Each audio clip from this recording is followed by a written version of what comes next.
I tried riding 30 miles every day for 30 days to feel better and to have more energy. The key word here being tried. This video was made possible by our sponsor, Wabi Cycles. Stick around until the end of the video to learn more about them. I always say you shouldn't make cycling a chore and you shouldn't make external achievements your motivation for cycling, because that's a surefire way to suck all the fun out of it. But I'm trying this challenge to ride 30 miles every day for 30 days. That's 50K per day for 30 days, because I've gotten to the point where just riding my bike to where I need to go isn't really scratching that cycling itch for me. So I am trying this challenge to see if it will change my habits, my fitness, my mood, and my eagerness to get on a bike and ride, and if it can reignite my love for cycling. The rules are super simple for this challenge. It's binary. Just ride 30 miles or 50K every day for 30 days. The speed doesn't matter, the ride difficulty doesn't matter, how much elevation gain I have doesn't matter, the weather doesn't matter. All that matters in this challenge is if I ride 30 miles in a day. Any miles beyond 30 for the daily quota do not matter.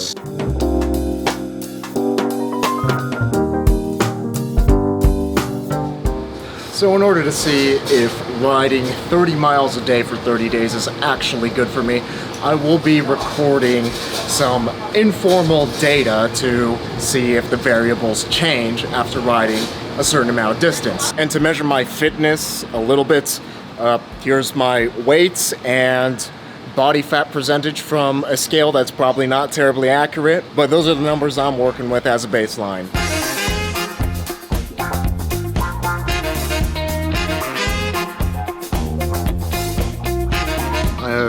Officially completed the first day of the challenge. Turns out riding 30 miles in 110 degree heat is a lot harder than riding 10 miles. And maybe, just maybe, I don't need to carry the equivalent weight of a medium-sized watermelon on my back in 110 degree heat. But overall, I'm feeling pretty good. My mood is about an 8 out of 10.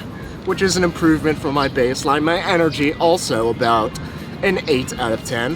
So I hope that this improvement continues and I'll finish my 30 more today. Day one, Zach. So young, so optimistic, so naive. At the beginning of week 1, I started off strong, feeling excited to take on this new challenge, but by day 5 of riding in Taipei's round-the-clock, merciless heat, my mood, energy, and my eagerness to ride my bike quickly returned to baseline. It is day 6. I am really fed up with riding in 100+ degree Fahrenheit heat. That's plus 40 for you metric folks. It's been uncharacteristically dry here in Taipei the past couple weeks. Because of that, it's still really hot, even at night. And now the skies have finally darkened. I thought that I would be dreading having to bike in the rain, but now I'm just eagerly waiting for it. Please, just bring on the rain.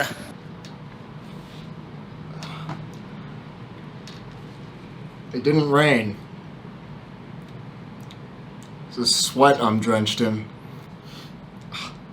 You know you smell bad when you can smell yourself. Oh my gosh. And by day 7, my body tanked and I was forced to take a rest day. At this point, the challenge was having the completely opposite effect of what I had intended. But don't worry, there's still 23 more opportunities, 23 more days for me to miss even more rides.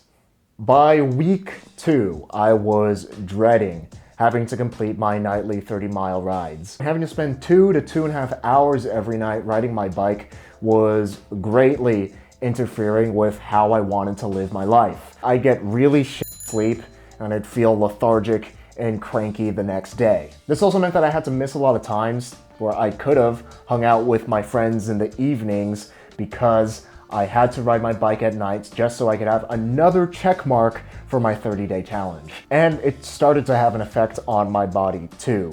30 miles is a distance that I would usually just do on a whim. I'm out riding, I feel like riding some more, 30 miles, done. But doing it each and every single day was a lot more taxing. My legs became so sore that I had to walk a lot more slowly. Taking the stairs became painful, and I would have periodic knee pain throughout the day, all of which compounded to make my rides even less enjoyable. In just 2 weeks, cycling transformed from my favorite hobby into a chore, something that I put off until the end of every day and just did it out of obligation. Since I'm a morning person, I shifted my daily 30-mile rides from the evenings into the early mornings for week 3. As it turns out, when you ride can be just as important as how far or how consistently you ride. After my morning rides, I was in about a 10% better mood from my baseline. I also felt much more energetic throughout the day, and I was able to think more clearly and get my work done a little bit more effortlessly than normal. Instead of the obligation of the ride hanging over my head for the entire day, the ride became a way for me to start my day off right. By week 4 though, I was really feeling the greatest benefits of riding 30 miles every morning. It's day 25. Just got back from not my 25th 30-mile ride. 6 or 7 days where my body just completely shut down and told me to go take a nap and just felt tired the entire day. Who would have thunk that one can't just ride a bike like a machine? But I must say, today is the first day that I'm actually feeling really great after riding my bike, and I'm excited to ride my bike and feel this great tomorrow. My mood and my energy, about an 8 out of 10, up from the normal 6 out of 10, and my excitedness, I'd say it's like a 7 out of 10. But overall, I'm feeling pretty good, and I'm excited to continue to ride 30 miles every day, or at least try to ride. Try being the key word for this challenge. I knew in my mind that a big reason of why I was feeling so good was because of cycling. Yet I just didn't really want to ride my bike. Cycling this way still felt like a chore to me. And while it still was beneficial, I wouldn't exactly call it fun like my normal day-to-day riding is, where I'm not noting every single little detail and obsessing over mileage. While cycling is very important to me, it's not the most important thing. So when friends would invite me out to go to an art exhibition or to go out karaokeing for 5 hours for a friend's birthday, or to go out on a day trip to leave the city and go surfing, instead of telling them, oh, sorry, I can't go out, I have to get my miles in, I would tell them, fuck yeah, I want to go surfing. That sounds way more fun than riding my bike for 30 miles again. By the end of my 30 miles for 30 days challenge, I rode about 630 miles, that's about 1,000 kilometers plus change, in Taipei's sweltering heat. I missed a grand total of 11 rides because my body just absolutely needed to rest, or there were things that I would just much rather do. I lost 4.2 pounds of weight, and I dropped from 16.8% body fat down to 16.3% body fat, all while eating about 30% more calories just because I needed them to stay awake throughout the day. Here is what I learned from this experiment, and hopefully through that, you can figure out whether a similar challenge would be right for you. It's important to make cycling a part of your daily life rather than to make your life revolve around cycling, because doing so is the fastest way to suck all of the joy out of one of your favorite hobbies. Also, listen to your body. It knows best. You're not a machine. If your legs are screaming and it's hard to walk and your feet are cramping and you're getting dizzy from not eating enough food, guess what? You've earned a rest day. Cycling is supposed to be fun, so if you want to try a challenge like this, keep that in mind. And remember, it's okay to be flexible. The hardest part of the challenge is not the ride itself, but I found that the hardest part was just getting my butt out the door. I experienced a lot of resistance, but once I did finally get dressed, put on my shoes, and get my butt and bike out the door, there's a part of me that takes over and goes into autopilot mode. And the 30-mile ride actually felt a lot shorter than it was. It's like I would go into a trance, and once I would get back home, I would wake up from the trance and be like, oh, I finished it and I feel good. The hardest part is just starting. While a very strict regimen like this was clearly not for me, but going forward, I saw that riding more distance than I was comfortable with every day actually did have a lot of benefits. Speaking of a lot of benefits, our channel sponsor Wabi Cycles has a lot of benefits.